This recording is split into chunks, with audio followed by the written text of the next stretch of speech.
холодны уступ, як это называется, ці cold opening.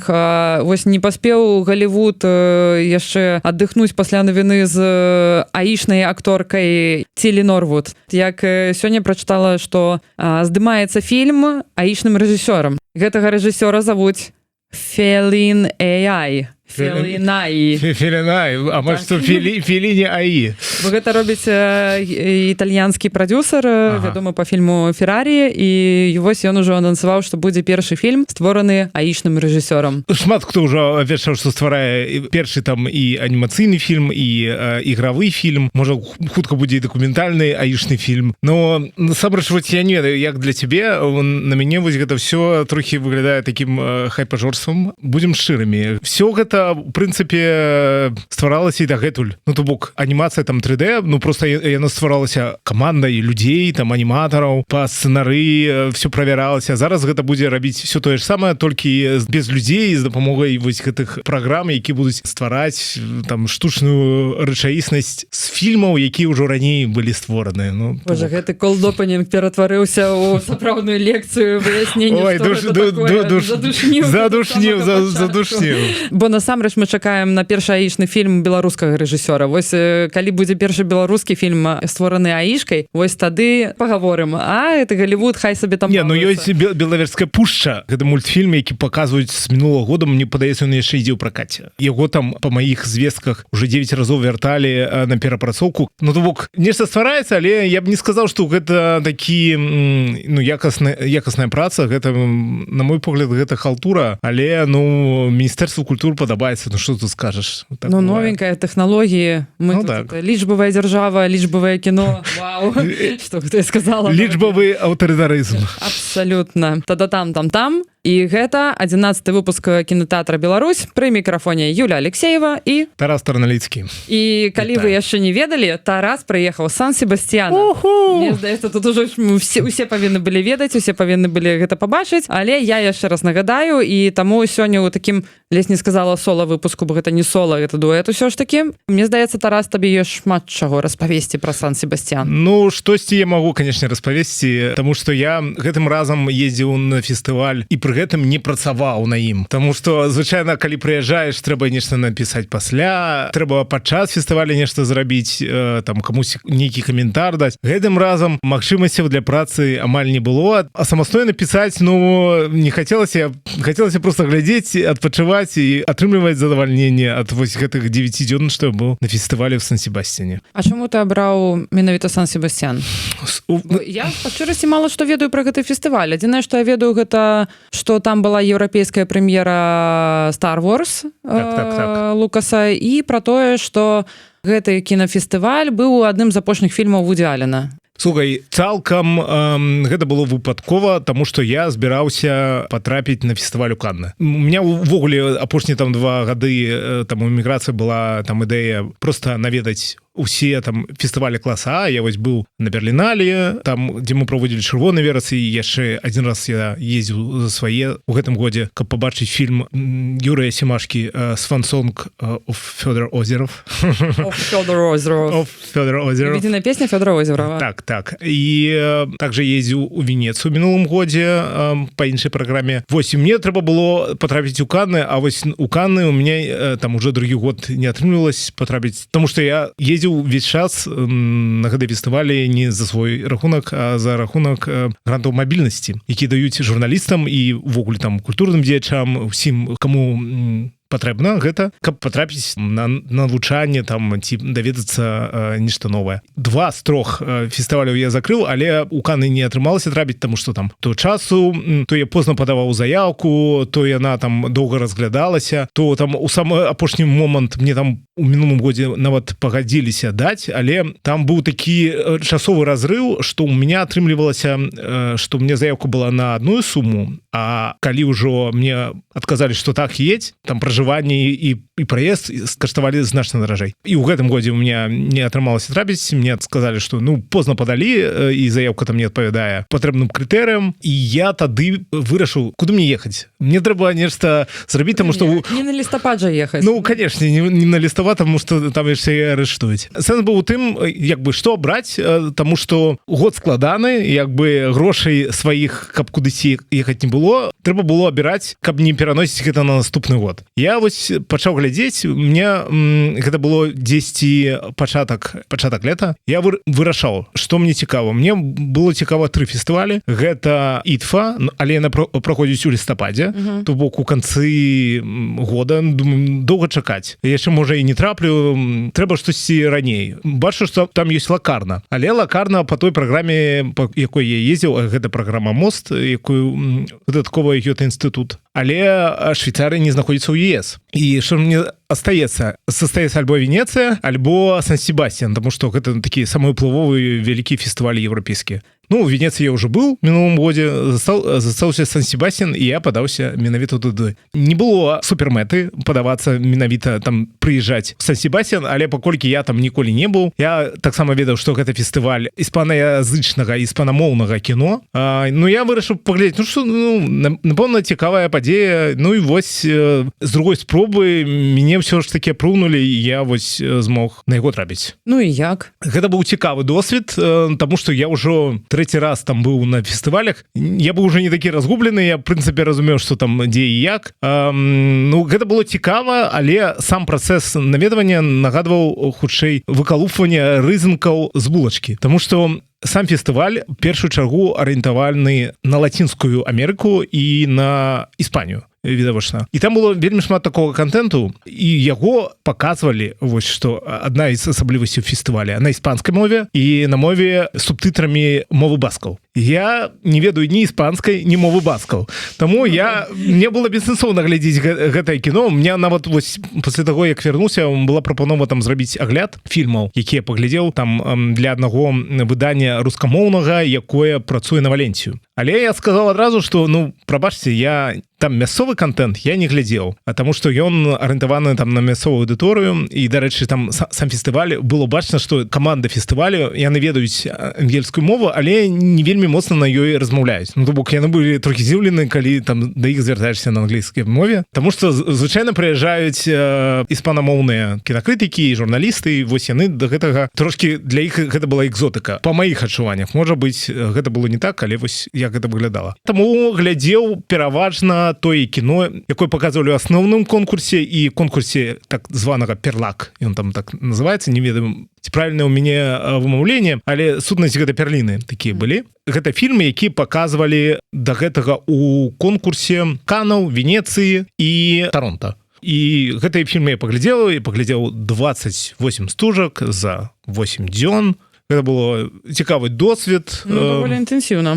Так, па 3,5 я там палічыў, 3,5 10 фільма, там 3-4 фільма было ў дзень. Гэта не шмат, хтосьці глядзіць і па 5, і па 6, гэта ўжо для мяне too much, там ужо мозг пераграваецца, мне падаецца. А так, можна хаця б трошкі, у цябе ёсць час пасля кожнага фільма, каб яго неяк асэнсаваць, што ты там пабачыў. Дарэчы, ёсць нейкія добрыя парады на тое, як абнуліцца, скажем так, пасля прагляду, калі ты глядзіш вось запар некалькі фільмаў розных, ці ёсць нейкі у сябе лайфхак? Там вельмі проста гэта рабіць на фестывале. Звычайна трэба пераключацца. Можна, калі у вас ёсць магчымасць, вы можаце ісці ў бар, там з кімсьці знаёміцца, напрыклад. Просто ты адключаешься адразу ад таго кантэксту, што быў у кінотэатры, просто пераключаешься на магчымасць з кімсьці паразмаўляць, там выпіць піва ці штосьці яшчэ, альбо пайсці прагуляцца, альбо на мора. Вось Сан-Себастьян, гэта прыморскі горад, прыкладна як і Каны, як і Батумі, дзе таксама праходзіць кінафестываль. Таксама там быў у 19-м годзе. Каны, Батумі.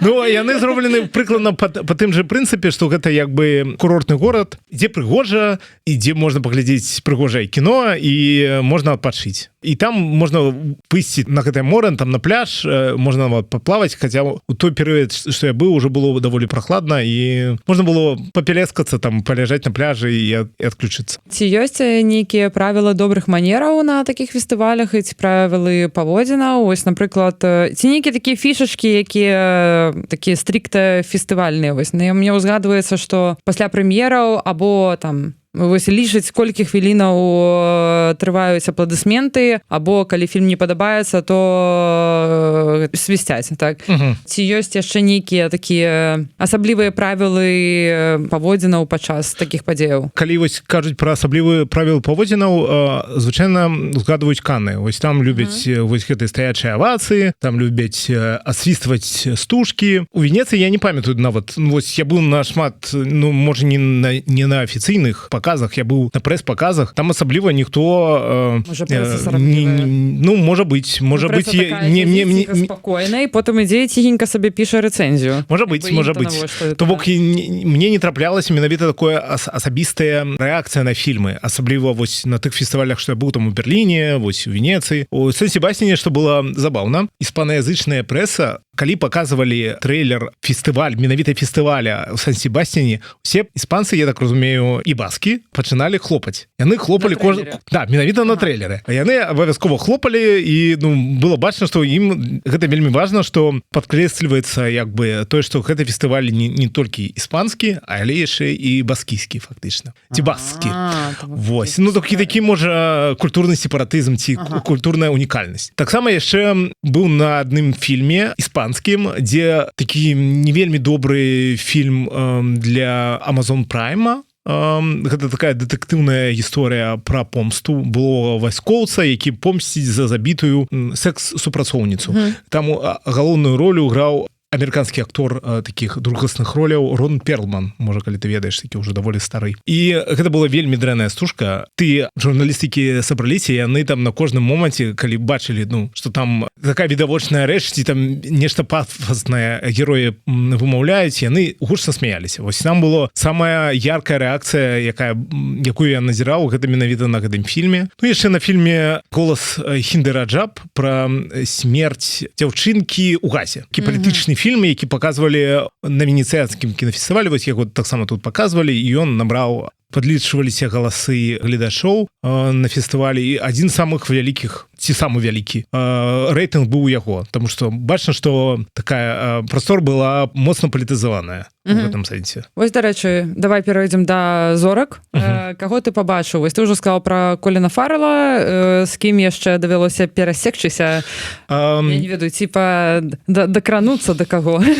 Дакрануцца ні да каго не атрымалася. Была вось Дженніфер Лоуренс, у яе быў фільм «Памры маё каханне» Лін Рэмсі, брытанскай рэжысёркі. Быў фотакол, было ўзнагароджанне, таму што яе прызналі адной з найлепшых актрыс і выдалі вось якраз узнагарода. Яна стала адной з самых маладых актрыс, якую ўзнагародзілі на Сан-Себастьяне. Ой, яна калісьці была самай маладой з Оскарам да гэтага года. Ну, вось ёй ствараюць яшчэ такі імідж маладой і вельмі паспяховая актрысы. І вось яна была на прэс-канферэнцыі, самая кароткая, але самая наведвальная была напэўна канферэнцыя, на якой я прысутнічаў, тому што там быў цалкам забіты весь зал, все хацелі там штосьці задаць, некае цікавае пытанне Дженніфер, але задавалі некую лухту. Я, канешне, не разумею іспанскую, але па тых адказах, што я чуў ад Лоуренс, там былі такія пытанні, там, ці важна зараз паказваць фільмы на фестывалях і глядзець іх. І яна прыкладна вось пераказваючы гэтае пытанне, адказваў, што так, зараз варта прыходзіць на фестывалі і глядзець кіно. Ну, бок, навошта было прыходзіць? Я вось сам пасля гэтага думаў, навошта было прыходзіць і стаяць чаргу ў гэты прэс-рум, каб задаць вось менавіта такія пытанні. Ну, там спрашвалі, пыталі у яе, як яна там працавала у кінасусвеце Марвел для 20 века. Фокс, калі здымалася ў гэтых людзях Ікс, іграла Містык. Палітычна было пытанне, што яна думае пра забойства дзяцей у газе, і вось яна там казала, ой, гэта вельмі дрэнна. Ну, такі, карацей... Так, я таму, вось, чаму мне не вельмі падабаецца ўвогуле прысутнічаць на такіх падзеях, таму што там заўсёды на большасці прэс-канферэнцыях нічога нармальна ніхто не пытаў. Не было цікавых пытанняў, былі відавочныя пытанні, былі пытанні ну там які маглі не тычыцца фільма. Ну то бок навошта прысутнічаць на такой падзеі, калі там ты все роўна нічога не зразумееш дадаткова про той фільм, які ты вось сёння ці учора паглядзеў. Слухай, гэта праблема такая агульнафестывальная ці гэта толькі з датычна таго, што ты бачыў цяпер у Сан-Себасцяне? То бок папярэднія прэс-канферэнцыі яны выглядаюць лепш? Не, яны звычайна прыкладна так і выглядаюць, тому што ну гэта просто частка бізнесу. Ты павінен пасвяціць тварам, павінен як мага больш журналіста пра цябе напісала, але пры гэтым каб гэта не было нешта рэзананснае, чтоб не палярызавала бы публіку. Таму што ну калі публіка палярызуецца, тады ёсць верагоднасць, што на твой фільм могуць адмяніць. Не прыйдуць гледачы. Гэта можа быць байкот твайго фільма патэнцыйна. Журналісты могуць пытаць нейкія цікавыя пытанні, но я такіх не чуў. Звычайна там пытаюць, ну, як вам працавалася з тым рэжысёрам, з другім рэжысёрам. Пра фільм звычайна вельмі мала размаўляюць. Ну, вось, прынамсі, на той прэс-канферэнцыі, што быў з Лоурэнсом, пра фільм было вельмі мала сказана. А на прэс-канферэнцыі з удзелам Коліна Фаррелла было вельмі цікава. Там прысутнічаў рэжысёр Эдвард Бергер, нямецкі рэжысёр, які здымаў вось фільм «Канклаў». Так. І гэты на заходнім фронце без пераменаў, тое, што атрымлівала Оскары ў тым ліку. Вось ён падрабязна распавядаў пра фільм, было цікава, но, ў прынцыпе, тое, што ён распавёў на прэс-канферэнцыі, можна прачытаць онлайн. Ёсць выданні тыпу Дэдлайна ці Hollywood Reporter, якія робяць эксклюзівы яшчэ да паказу фільма. І там, звычайна, такая інфармацыя ёсць. І калі ты прыходзіш на прэс-канферэнцыю, губляеш час, які можна выдаткаваць на штосьці іншае. Іншы фільм паглядзець. Так. Менавіта. Ці хаця б паесці, ці адпачыць. Ты разумееш, што як бы ты губляеш проста час. Табе перасказваюць либо відавочныя рэчы, либо тое, што ты ўжо і так ведаеш. Ну, то бок, ну, навошта? Я таму, у мяне няма дакладнага адказу. Перыядычна бывае так, што зорка ці рэжысёр бываюць не ў гуморы, яны могуць нешта рэзкае распавесці, ці тое, што ніхто не ведае, але гэта хутчэй выключэнне з правіл, таму што ўсе звычайна сябе паводзяць like a professional. Ну, то бок, каб не забіць праблемаў для ўсёй здымачнай каманды і каб фільм ўсё ж такі дайшоў да свайго гледача, я купіўся, і можна было працягваць працаваць у бізнесе. Окей. Давай тады пра фільмы самі. Вось 30, амаль 30 фільмаў. Амаль 30, ну 28 было. Ну, так. што ў цябе ў топе? Мне вельмі спадабаўся, ну вось фільм Бергера мне спадабаўся.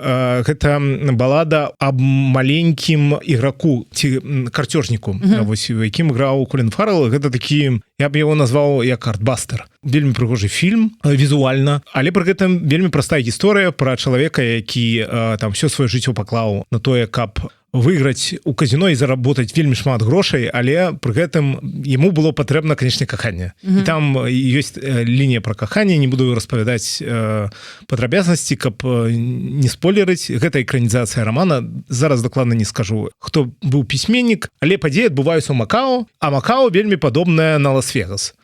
Я б сказаў, што гэта спроба, магчыма, патрапіць у стваральнікаў на кітайскі рынок, таму што ўсё ж такі Макао Кітай, але не ведаю дакладна, ці гэта ім удасца, асабліва зараз, калі такі дрэнныя адносіны паміж ЗША, кіраўніцтвам ЗША, урадам ЗША і кампартыяй Кітая праз гэтыя здзелкі і гэтыя тарыфы паднятыя. Але патэнцыйна гэта мог быць такі фільм, такая версія, магчыма, як «Пакідае Лас-Вегас» з Кейджам. Цікавае кіно. Я думаю, што, можа быць, Фаррелл можа патрапіць на намінацыю Оскара ці на намінацыю Залатога глобуса, прынамсі, там ёсць падставы так лічыць. Але я чытаў, прэса ў яго не вельмі добрая. Но мне кіно спадабалася, то бок кіно псіхалагічна такое дакладнае і шчырае. Я атрымаў задавальненне, і яно зроблена, што вельмі важна, візуальнай мовай. То бок там як такіх размоў не вельмі шмат, то бок калі з табой рэжысёр размаўляе менавіта візуальнымі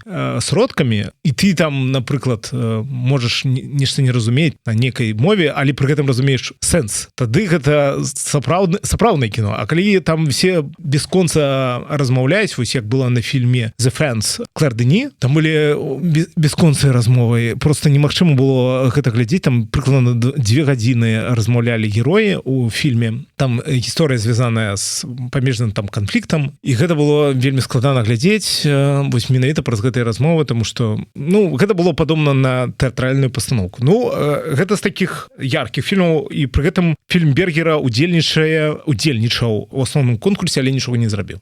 Там увогуле дзіўна, я калі глядзела фільмы, якія выйгравалі там гэтую галоўную ўзнагароду, то вядомыя, як бы самыя вядомыя фільмы гэта менавіта тыя, якія там паказваліся ў сярэдзіне мінулага стагоддзя, або там, не ў сярэдзіне, там 60-е, 80-е, а пазней такі ўжо больш, не ведаю, можа я тут невуч нейкі, але для мяне гэта былі ноунейм стужкі, якія я пабачыла вось менавіта за 21 стагоддзя, якія гэтую галоўную ўзнагароду там здабывалі, але можа гэта да лепшага, як бы гэта нагода як бы трошку пашырыць свой кругагляд, не толькі зацыклівацца на амерыканскай ці заходнееўрапейскай прадукцыі. То бок там былі стужкі з Ірана, была стужка грузінскай аўтаркі, якую таксама сабе запісала, каб пазней паглядзець, і гэтак далей, гэтак далей. То бок я нават не ведаю, што цяпер выйграла, прабачце за маё это непадрыхтаванасць, але да, як бы цікава, што гэтай галоўныя ўсё ж такі стужкі, якія мы напэўна пабачым у пракаце, яны там як бы прайшлі міма. Так, вось там была стужка, мне вельмі спадабалася. Я думаю, што такую маглі б цалкам зняць і беларусы. Гэта стужка Джафара Панахі. Я пайду за 2 тыдні. Забуўся, як яна завецца. Можа, ты мне дапаможаш зараз. Гэта быў толькі выпадак. То быў звыклы прыпадак. То бок, гэта быў звычайны выпадак. То бок, гэта якраз гісторыя, вельмі класна знятая, і бачыш, што без вялікага бюджэту. Пра тое, як ахвяры рэжыму аятол знаходзіць сваіх катавальнікаў і фактычна іх самі пачынаюць катаваць. І ў іх узнікае маральная дылема, што з імі рабіць. Ці забіваць, ці адпускаць. І гэта зроблена якраз не як драма такая сур'ёзная, такая напышлівая драма, менавіта як камедыя. І гэта вельмі класна, таму што ты глядзіш, як яны ездзяць там дадому да гэтага ката, да яго жонкі, якая павінна нарадзіць. Яны потым вязуць і плацяць грошы, каб яна нарадзіла. Потым распавядаюць, што у яго нарадзіўся сын. Гэта все такое смешнае, такое кранальнае, але пры гэтым гэта вельмі страшны фільм, таму што ён пераказвае вось гэтыя умовы, у якіх жывуць звычайныя іранцы, і гэта вельмі пераклікаецца з тым, што адбываецца ў Беларусі. Я думаю, што ў Беларусі якая Мара Тамковіч ці Дар'я Жук магла б зняць цалкам такую стужку. Там шмат грошай дакладна няма. Я б сказаў, што гэта фільм, які зняты за 100 ці за 300 тысяч еўра. Гэта мне заўсёды падабаўся Панахі, што ён можа зрабіць кіно нават у самых ізаляваных сітуацыях, як прыклад з таксі, або прыклад, калі ён быў на хатнім арышце, ён зрабіў фільм пра тое, як ён хацеў зрабіць ці то фільм, ці то тэатральную пастаноўку, і ён проста яе як бы дома паказваў, і ён з гэтага зрабіў супер цікавае глядацкае кіно. Таму гэта проста это мой таксама кумір. Я вельмі чакаю, калі пайду паглядзець гэты фільм. Дарэчы, ён сёлета здабыў і канскую галоўную ўзнагароду, таму так, мы вельмі любім Панахі. Панахі, так. І вось гэтая моц распавесці моцную гісторыю, такую кранальную гісторыю, мінімальнымі мастацкімі сродкамі, пры тым, што бачна, што там вельмі моцны сцэнар, добрая гісторыя, яна зразумела распаведзеная на актуальную тэму, але пры гэтым бачна, што грошай на яе выдаткану было не шмат. Пэўныя героі здымаліся ў той жа вопратцы, у якой яны звычайна ходзяць у жыцці, і машыны былі выкарыстаны тыя, якімі яны карыстаюцца, там нічога дадаткова не набывалася. Гэта дадае вось гэтую аўтэнтычнасць, унікальнасць, і ты верыш у тое, што адбываецца. Гэта вельмі важна, таму што большасць тых фільмаў, што я пабачыў, асабліва там у амерыканскіх рэжысёраў, яны, вось, напрыклад, Эдварда Бергера, вось гэты фільм з Коліном Фарэлам, яны ўсё ж такі візуальна падкрэсленыя. Бачна, што гэта такая гульня ў мастацтва. У Панахі гэта не столькі гульня, сколькі пражыванне. Пражыванне вось гэтых боляў, але пры гэтым гэта кіно вельмі цікавае самое па сабе драматургічна. І гэта вельмі класна. І калі ты глядзіш, думаеш, вось фільм Бергера, напэўна, у нас бы не змаглі зняць, таму што там высокія мастацкія стандарты. А вось фільм Панахі, я думаю, што мы маглі бы зняць, і такі фільм мог бы трапіць лёгка у праграму Канаў, у праграму Венецыі, і яго маглі б паказаць. І маглі б здабыць нават нейкую знагароду, вось.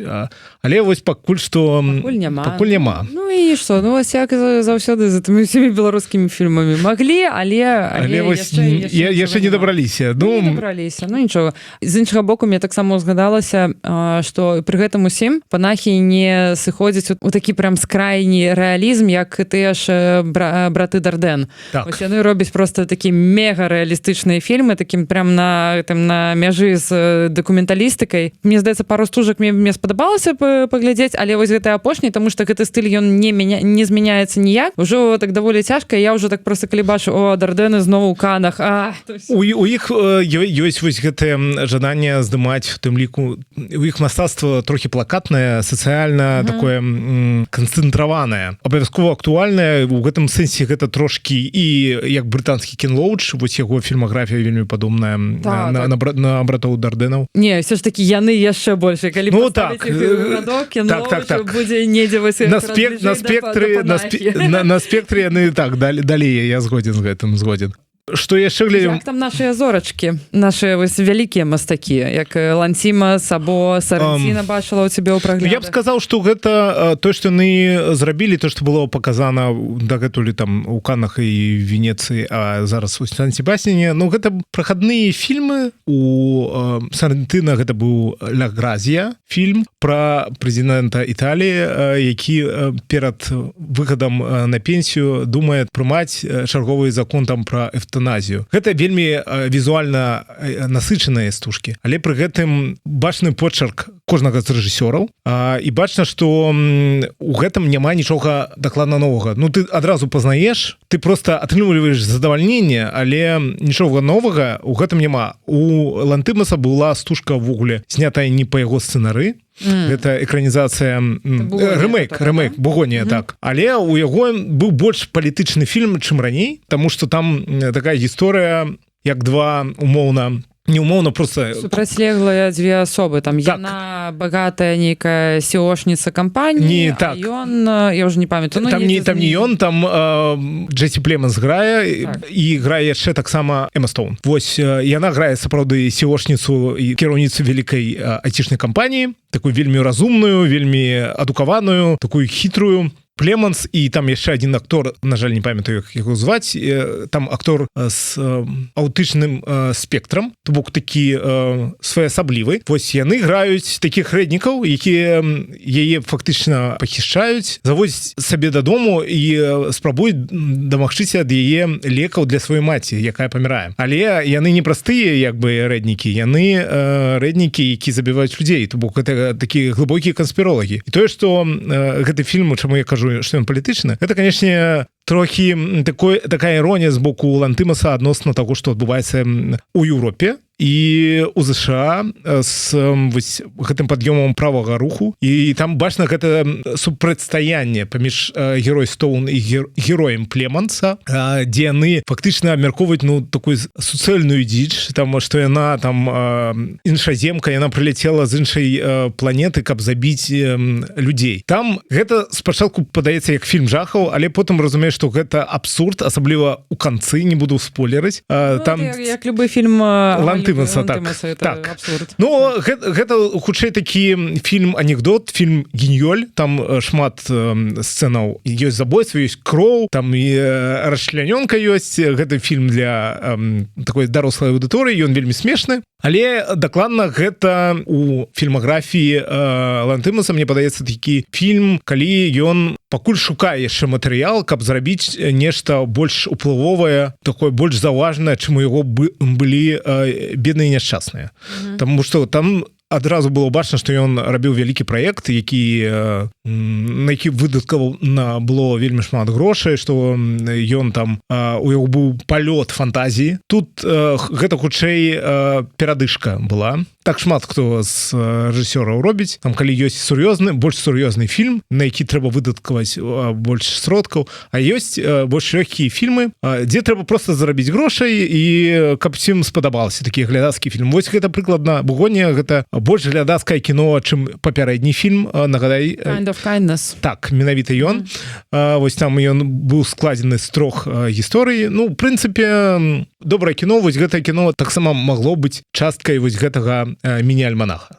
у поўным сэнсе. Хаця ён, канешне, эстэтычна і тэматычна ўсё ж таки выбіваўся з агульнага там сэнсу, але выглядаў ён вельмі ярка. Можна было вось гэту саму Бугонію, я так разумею, з яе можна было зрабіць яркі, вельмі яркі кароткаметражны фільм. Можна было нават не расцягваць ее так моцна, як гэта зрабіў больш чым на 2 гадзіны Лантымас. Вось, але фільм прыемны, але не абавязковы, я б сказаў так. Вось тое ж самае і з большасцю другіх фільмаў. Цікава было паглядзець, напрыклад, новага Лінклейтера.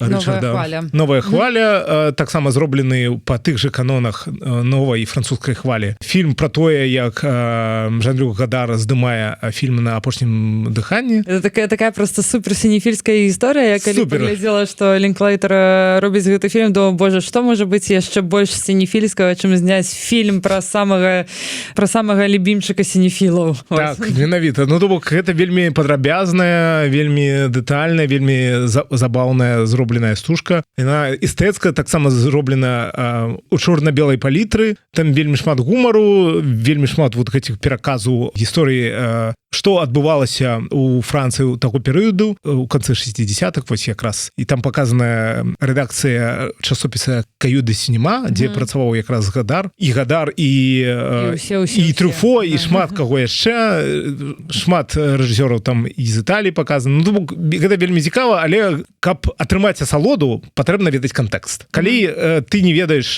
што такое новая французская хваля і хто такі Жан-Люк Гадар, гэта будзе проста забаўнае кіно, як нейкі такі выпендрёжнік зняў, ну, можа быць, не самае лепшае кіно, але якое ўсім вельмі спадабалася. І сам стаў легендай, і фільм стаў легендай для сусветнага кінематографа. Так же і было, насамрэч. Ну, так было. Такі выпендрёжнік, які зняў фільм, які стаў легендай. Але, ну, без кантэкста гэта не атрымаеш менавіта тую асалоду, якую можна было падтрымаць. Ну, гэта, хутчэй, даволі спецыфічны прадукт у гэтым сэнсе. Таксама паказалі ў самым канцы, ніхто не чакаў, быў фільм «Сюрпрыз». Я сам літаральна патрапіў выпадкова на яго, гэта быў «Франкенштейн» Гільермо дель Торо, які хутка, я так разумею, што хутка, альбо гэтай восенню, альбо гэтай зімой уже з'явіцца на Нетфліксе, уже пачалі з'яўляцца трэйлеры. Я там ввогуле павінен быў ісці там на нейкі расійскі фільм, але я не паспяваў і адмяніў паказ у апошні дзень, літаральна. А там, як бы, на Дель Торо было 3 ввогуле сеансы. Там 2 перад апошні дзень і 1 у апошні. У меня быў квіток на апошні дзень, але я ўжо улятаў у Варшаву. Я адмяніў один фільм, гляжу, ну, можа, там ёсць хоць один квіточак. І сапраўды знайшоў один квіток на апошні паказ Франкенштейна. Я б не сказаў, што мне вельмі спадабаўся гэты фільм. Я разумею, што гэта стужка, як бы, мара для самого Гільермо дель Торо, але візуальна і па сэнсах гэта, канешне, паўтор яго мінулай яго творчасці. Бачна, што гэта фільм, які ён там марыў стварыць, як і «Пінокіо», напрыклад. Але «Пінокіо» мне нашмат больш спадабаўся, тому што там ёсць вось гэтае іншае прачытанне, там падзеі перанесены ў фашысцкую Італію, а не адбываецца там у 19 стагоддзі, як у кнізе. Экранізацыя, мы рашылі, яна дастаткова падрабязная, там цікава все зроблена і вельмі шмат і строяў, і вось і грыму, вось гэтых лялях, все, чым можа пахвастацца сам Гільермо дель Торо як мастак, вось чым ён працуе. Там ёсць, але сама гісторыя як бы мяне не моцна зачапіла. Ну, гэта цікавая інтэрпрэтацыя Марышэлі, але я б не сказаў, што гэта нейкая штосьці зусім нечаканае. Гэта проста добра зроблены блокбастер, арт-блокбастер, які, я думаю, цалкам праваліўся бы ў пракаце, калі б ён шоў у кінотэатрах, а паколькі ён будзе паказаны ўсё ж такі пераважна,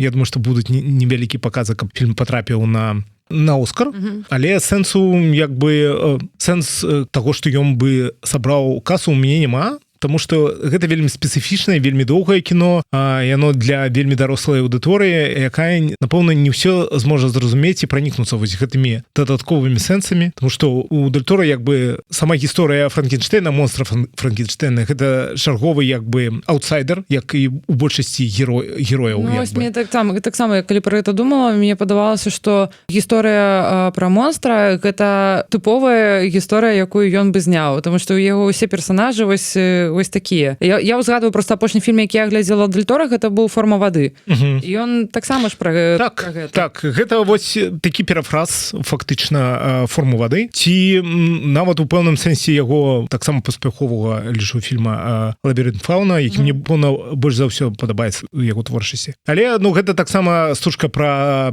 бунт паміж стваральнікам і яго творам, які з'яўляецца чалавекам, фактычна. Вось там разглядаецца тэма чалавечнасці і адносінаў вось паміж бацькай і фактычна сынам. Гэта просто прыемны, прывабны, цікавы, жорсткі, крывавы фільм для прагляду масавай аўдыторыі, але, я б сказаў, што нічога новага у сэнсе там творчасці ці у выказванні, я там не пабачу. Але хтосьці можа пабачыць сваё у фільме, і вам можа спадабацца болей, чым гэта было мне. Можа быць, я быў стомлены. Гэта быў канец дня. Показ, так. І ён там скончыўся дзесьці бліжэй да другой ночы. Агулам фільм добры, і раю ўсім скласці сваё меркаванне у любым выпадку. Ці ёсць яшчэ нешта, што ты хочаш параіць, калі для прагляду пасля тых стужак, якія ты паглядзеў? Я, дарэчы, там амаль цэлы дзень, памятаю, у меня быў, я не мог абраць, што мне глядзець, тому што было вельмі шмат іспанскага кіно, і я пайшоў глядзець рэтраспектыву.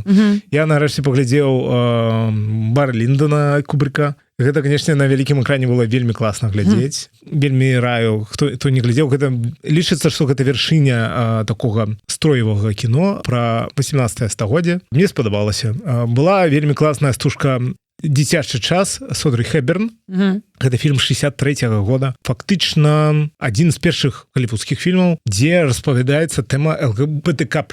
І адносінаў таго грамадства амерыканскага яшчэ до сексуальнай рэвалюцыі, да вось стасункаў у людзей аднаго пола. Я быў шакаваны. Мне падавалася, што фільм зусім не пра гэта, а апынулася, што ён якраз пра вось гэтае цкаванне. Там просто сюжэт пра тое, што ёсць дзве выхавацелькі, у якіх ёсць школа такая прыватная, дзе вучацца выключна дзеці. І там ёсць не вельмі добрая дзяўчынка, якая пачынае распавядаць, плесці плёткі супраць вось гэтых дзвюх даволі строгіх выхавацельніц і кажа, што паміж імі быў сексуальны контакт. Але потым як бы пра гэта даведваецца бабуля, і все бацькі забіраюць дзяцей, і потым выяўляецца, што гэта быў паклёп, але адна з гэтых выхавацельніц, у яе былі сапраўдныя пачуцці да гераіні Одри Хепберн. Я быў цалкам натхнёны, таму што я не думаў, што такі фільм быў зняты менавіта там у 60-е і на такую складаную тэму. Там ён, канешне, зусім не прагрэсіўны, таму што там гомасексуальныя адносіны паказаныя вось як нешта табуяванае, нешта няправільнае, таго, што трэба саромецца. Але сама тэма паднятая, яна была вельмі класная.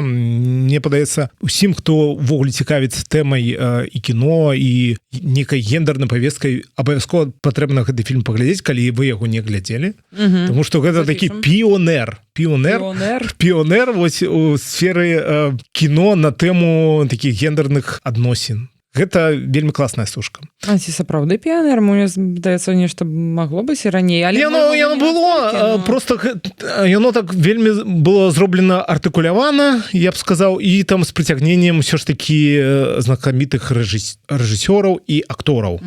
Таму гэта важны фільм, важная века. Можа, ён не першы, але для Галівуда гэта быў даволі смелы фільм, асабліва для таго часу. Цікава, дзякуй. Ну, а я що? А я глядзела пракатнае кіно. Да, вось распавядзі пра новы фільм Пола Томаса Андерсона, пра які зараз пішчыць інтэрнэт. Я скажу так, у мяне ўвесь верасень быў ён складаўся з амерыканскіх фільмаў і менавіта з такіх фільмаў, якія можна ў двух косях сказаць, якія робяць прысуд Трампу. Прынамсі так пішуць там некаторыя кінакрытыкі або людзі там, якія пакідаюць каментары пад фільмамі. Не ведаю, ці можна так сапраўды сказаць, што гэта фільмы прям такія прысуды, але пэўна амерыканскае жыццё яны спрабуюць зарэгістраваць, мне здаецца. І вось гэта я кажу пра Эдзінгтон і пра адну бітву за іншай. Так што да, я спачатку схадзіла на Эдзінгтона і вельмі расчаравалася ад яго. Мне падалося, што Эдзінгтон гэта такі Саус-парк, толькі расцягнуты на больш чым 2 гадзіны, але ў параўнанні з Саус-паркам нават ужо не такі актуальны. Тут мы бачым зарэгістраваны час гэтай першай паловы 20-го года, а мы ўжо ў 25-м, і мне гэтае вяртанне да тых усіх гэтых штампаў, мемаў, канспіралогій, якія тады ішлі, і ўсіх гэтых плыняў, якія напаўнялі амерыканскае жыццё перадусім, але таксама, вядома, яно перакідвалася і сюды на Еўропу, і на ўвесь іншы свет. Яно ўжо трошачку мне не зайшло. Гэта тое, чаго я б хацела бы дайсці забыць увогуле пра гэта не ўзгадваць, але гэты фільм мне пра гэта нагадаў. І што? Ну і нічога добрага. Як бы фільм пра гэта сам і кажа, што нічога добрага з гэтага і не выйшла. Не? Ну, сапраўды, я з тобой згоден у гэтым.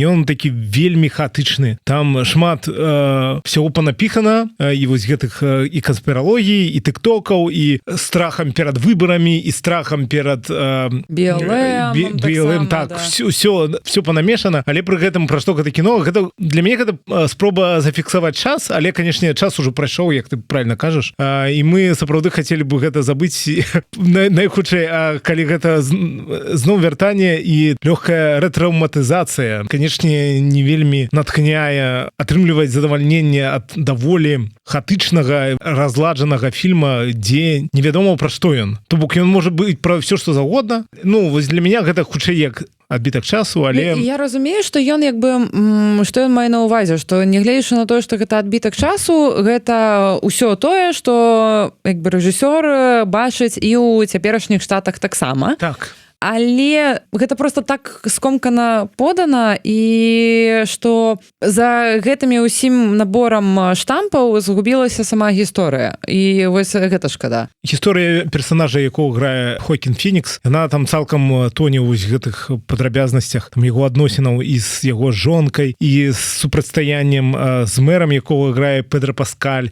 Там нават калі ўжо тытры пачынаюць ісці, увогуле не разумееш, што гэта было. Асабліва ў самом канцы вось гэтая вялікая перастрэлка. Гэта ўвогуле просто нейкая... Зрыў гэтага гвалту. Так, гэта і зрыў гвалту, гэта просто некі, здзек уже просто пайшоў. Абсурдызм такі максімальны. Я таксама лічу, што там можна было бы зрабіць больш сістэматызаваную, больш дакладную драматургію. Пры жаданні відавочна адлюстраваць час, але каб гісторыя была зразумелай, але яна не стала зразумелай. Застаўся толькі вайб па тым часам, які мы, дзякуй Богу, перажылі, але яшчэ і перажываем фактычна. Так. Яшчэ ў працэсе. Хочацца ад гэтага неяк адысці, але я разумею, што вось тэндэнцыі, якія назіраюць цяпер амерыканскія рэжысёры, яны вось бачаць менавіта такімі. І проста неспроста. Мне падаецца, зараз у Галівудзе ўсё больш і больш такіх паўстае фільмаў, менавіта вось з крытыкай такой не наўпроставай, але з завуляванай крытыкай ураду Трампу, цяперашняга ўраду, скажем так, і настрою, якія адбываюцца ў США, бо это ўсё ж таки людзі выбіраюць Трампа, плюс гэтая пагроза таго, што будзе нейкая вось дыктатура таксама усталюецца. Я просто ўзгадваю, чамусьці мне увесь гэты шэраг таксама падыходзіць фільм вось гэты Civil War. Так. Ён мне таксама вось у гэта ўсё укладваецца. Шэраг і адной бітвай за іншай, і нават з тым же доўгім шпацарам, які па Кінгу цяпер знялі. Гэта ўсё, як бы, мне падаецца, вось гэтай фільмы апошніх гадоў, яны спрабуюць перадухіліць трагедыю, якая можа адбыцца так, США. Так, это страх перад аўтарытарызмам. Так, І все, калі ўсё пойдзе такой сцежкай, якую цяпер трошку назіраюць. Вось быў таксама фільм, які паказвалі ў мінулым годзе ў Венецыі, таксама да гэтай тэмы. Ён называўся The Order, пра ненацыстаў, якія хацелі ў 80-е прыйсці да ўлады. Яны хацелі зрабіць шэраг тэрактаў і устанавіць сваю дыктатуру фактычна ў ЗША. І гэта экранізацыя кнігі, там таксама грае Джуд Лоу. Вось калі ты не глядзеў, вельмі раю, каб дадаткова скласці вось гэтую карціну тых стужак, якія здымаюць зараз такія рэжысёры, аўтары, якія відавочна адчуваюць і бачаць і страшацца вось магчымага аўтарытарызму, якую прапануе кіраўніцтва Трампа і ўвогуле яго супольнасць мага. Адчуванне чагосьці дрэннага відавочна адбіваецца ў паветры, і таму яно і з'яўляецца ў кіно. Я думаю, што там ніхто у жывым як бы разуменні не стаў бы там даваць грошы на гэтыя фільмы, таму што мне адчуванне, што яно б не моцна б карысталася бы спросам. Але вось гэты агульны неўроз, які існуе, і гэта як бы адказ на яго. Як бы спроба адрэфлексаваць, што адбываецца, можа і абраць той бок гісторыі, якая зараз фактычна таксама складваецца, каб ўсё ж такі там галоўная дэмакратыя ў свеце не развалілася, і там краіна, як у фільме вось грамадзянская вайна, не паглынула яе вось тая самая грамадзянская вайна.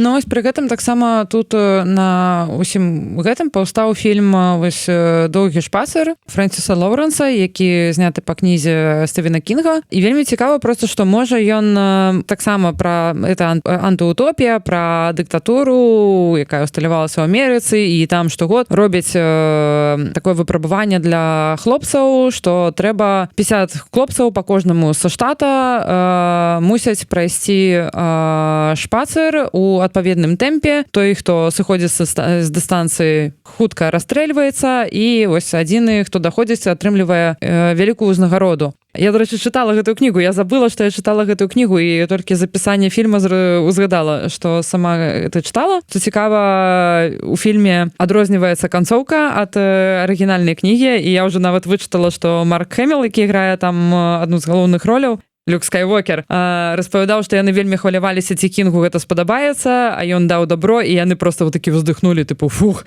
не трэба нічога перарабліваць, окей, здымаем гэтае кіно. І што я хацела сказаць? Што гэты фільм вось таксама пра такую антыутапійны фільм, нібыта пра Амерыку, але можа з іншага боку больш актуальны для нас, для нашай часткі свету, ці ўвогуле для кожнай часткі свету, дзе зараз адбываецца вайна, таму што ён мае такі моцна антываенны вайб з гэтай бессэнсоўнасцю вось гэтай дарогі і бессэнсоўнасцю гэтага забойства і вынашэнне на п'едэстал вось гэтай мускуліннасці, якая таксічная, якая цябе разбурае, а не дапамагае тваёй асобе неяк развіцца. Вось. І цікава таксама. Я проста ўсё думала, як бы, чаму гэта паўстала цяпер. І, здаецца, не трэба тут прыдумваць, можа, проста аўтару спадабалася гэтая кніга, і ён да гэтага рабіў галодныя ігры, і гэта таксама нешта такое, як бы, гульня на выжыванне, і можа гэта ўсё ж таки звязана проста з яго асабістым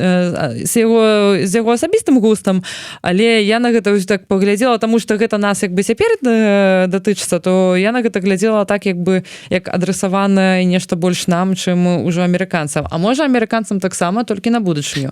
Або на мінулае, калі амерыканскія ваенныя ездзілі на свае чужыя войны. Я б сказаў, што амерыканскія рэжысёры арыентуюцца ў першую чаргу на сваю мясцовую аўдыторыю, і я упэўнены, што яны добра разумеюць, што адбываецца ў краіне, і якія ёсць інтарэсы менавіта у свайго гледача. І відавочна ёсць адчуванне, што шмат хто рэфлексуе там адносна паводзінаў Трампа і адносна таго, што адбываецца ў свеце там на Блізкім усходзе паміж арабскімі краінамі і Ізраілем, і што адбываецца паміж Расіяй і Украінай, і гэта ўсё непасрэдна ўплывае, рост аўтарытарызму ўплывае, гэта ўсё абмяркоўваюць. Просто вось гэты ўсе страхі такі больш складаныя, іх можна запакаваць у такую забаўляльную упакоўку і паказаць у выглядзе вось такого фільма, дзе можна гэта ўсё адрефлексаваць і прадэманстраваць сутыкненне такіх ліберальных каштоўнасцяў і там ультраправых каштоўнасцяў, якія зараз там спрабуюць навязваць. Гэта не форма палітычнай барацьбы, гэта, мне падаецца, гэта спроба зарабіць на вось гэтай кан'юнктуры, якая ёсць, зрабіць можа добры, можа не вельмі добры фільм. Я яшчэ не глядзеў, дарэчы, трэба будзе занесці ў свой спісачак. Але мне падаецца, гэта агулам кан'юнктура, але кан'юнктура добрая. Мне падаецца, зараз якраз час для такой вельмі інтэнсіўнай рэфлексіі адносна таго, што адбываецца, і для кожнага чалавека, які таксама думае, што ён не удзельнік, але ён, канешне, удзельнік гэтых всех працэсаў, проста каб ён зразумеў, хто ён і які ён бок хоча абіраць, якіх каштоўнасцяў ўсё ж таки прытрымліваецца. Але вось, мы падышлі, адна бітва за іншай. Гэта таксама супрацьстаянне ідэалогіі у пэўным сэнсе.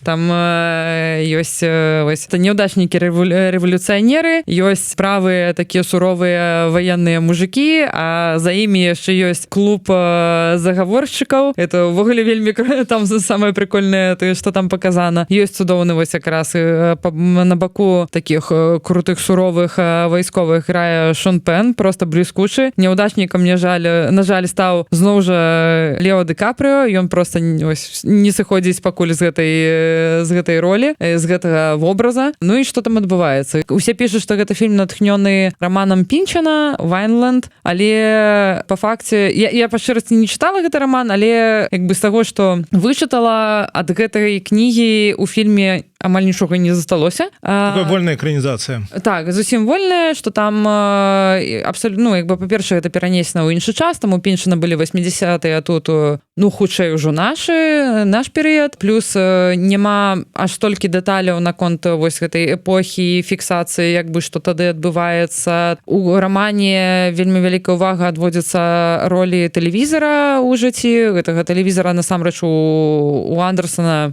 ну і не было асабліва. Там больш вось такая барацьба, так, спачатку ідэалагічная паміж левымі і правымі сіламі ў США. Показанае вельмі дынамічна. Там просто супер баевік з пастаянным там аграблення банка, вызваленне мігрантаў, яшчэ нейкія напады, так. Это яшчэ з рамантычнымі стасункамі ўсё это перакрыжоўваецца. І гэта першая частка фільма, і потым яна ўжо пераходзіць у асноўную, дзе мы апынуліся ў сітуацыі, дзе Лео Ді Капрыо, ён уже такі састарэлы рэвалюцыянер, які сядзіць там курыць джойнты і глядзіць вось тэлевізары, вось гэта той адзіны момант, дзе гэта тэлевізор ёсць, і пачынаецца ўжо баевік слэш роуд-муві, фільм «Пагоня». Як бы яго дошку выкрадваюць, і ён ляціць яе ратаваць. Што самае класнае, дачка цудоўна спраўляецца нават і сама, што мне спадабалася ў гэтым фільме.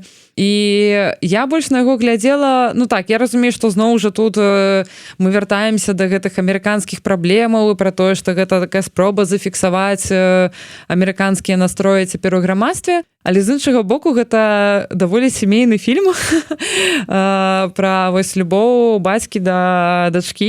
І яшчэ што класна, што там можа трошачку будзе спойлер, але па фільме выходзіць, што я там двое бацькоў. Не толькі Ді Капрыо, але Шон Пен гэта таксама бацька, і нават той, які яе біялагічны бацька. І таму класна, што адбываецца такое супрацьстаянне, што ёсць такі бацька-няўдачнік, які можа ўсё жыццё за гэтую дачку аддаць, а ёсць такі іншы, такі нібыта правільны, нібыта за нейкі там правільныя каштоўнасці, за парадак, але ён вось не дазваляе сабе ніяк праявіць гэтыя бацькоўскія эмоцыі, і ён і ўвогуле хоча забіць. Гэта вельмі класны канфлікт, таксама, як бы, які ідзе, для мяне выйшаў трошечку наперад за гэты палітычны весь фон. Ён, бачыш, разглядаецца на розных як бы ўзроўнях сям'і і такім мікраўзроўні і на макраўзроўні як дзяржавы паміж вось гэтымі рознымі плынямі ультраправых і ультралевых. Там якраз зараз вось таксама Трамп прызнаў жа антыфашыстаў тэрарыстамі. Ну вось, так. І гэта таксама выйшла так на павестачцы, таму што,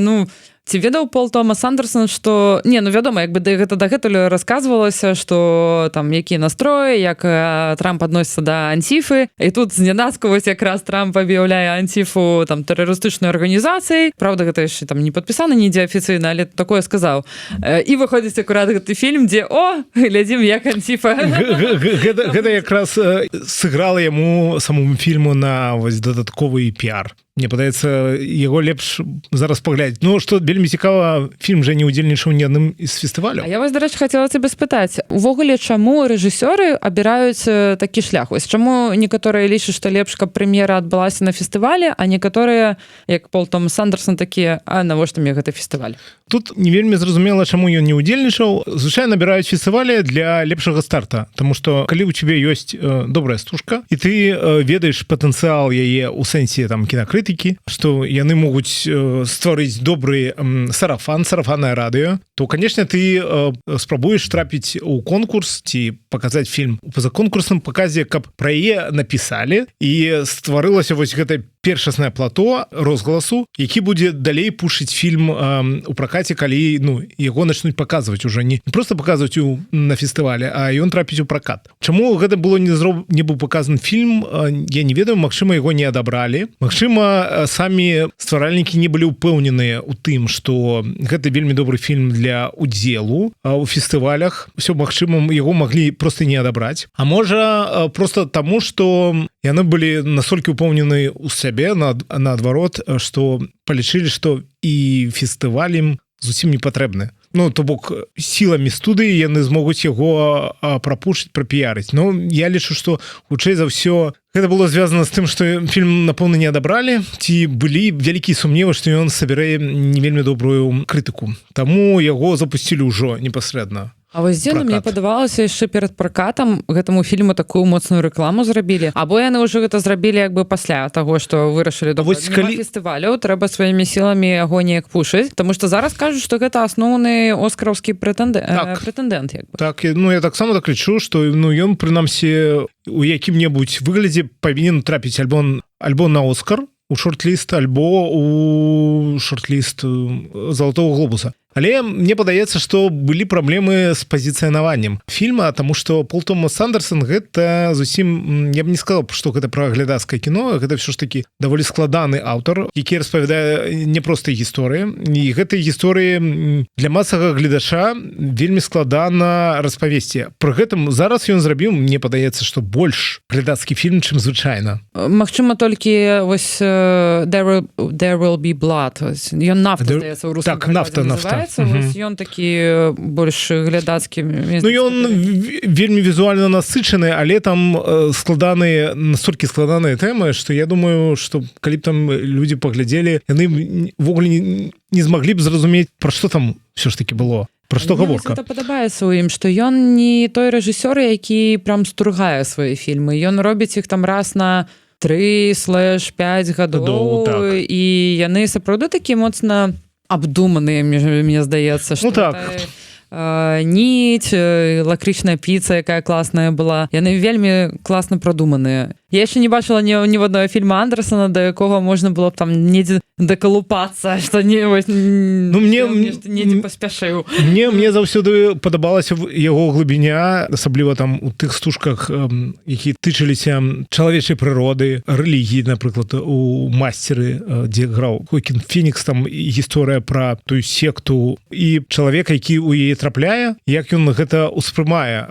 як ён хоча сысці адтуль. Вось такія сузалежныя адносіны паміж ім і прадстаўнікамі секты вельмі класна паказаныя. Але чаму якраз я лічу, што фільм не трапіў на фестываль? Магчыма, таму што вельмі складана было спазіцыянаваць гэты фільм. Яго піарылі ў першую чаргу як фільм экшн, можна паглядзець трэйлеры, складаецца ўражанне, што гэта пра баевік. Прытым у якасці рэжысёра Пол Томас Андерсон, які дагэтуль баевікоў не здымаў. І гэта стварае такі когнітыўны дысананс, асабліва тых людзей, які ведаюць, хто такія рэжысёры, якая яго фільмаграфія, і як успрымаць гэты фільм не вельмі зразумела. І таму, магчыма, яны абралі проста, там, каб не расчароўваць свайго патэнцыйнага гледача ці не рызыкаваць вось гэтай першаснай кінакрытыкай, яны вырашылі пайсці просто ў пракат адразу. Ім, магчыма, у гэта будзе плён, паглядзім на зборы зараз. Будзем зычыць, каб ён все ж таки забраў много, тому что такія аўтары павінны заставацца і працягваць працаваць, інакш што нам глядзець? Так мне ж так і падаецца, што можа і сам гэты фільм, ён і там жарты з гэтага фільма, яны кажуць пра тое, што Андерсон хацеў сапраўды зрабіць баявік, просто ён Пол Томас Андерсон, ён аўтар у першую чаргу, і таму ягонае аўтарскае, яно прасачылася і праз такі умоўна жанравы фільм. То бок, так.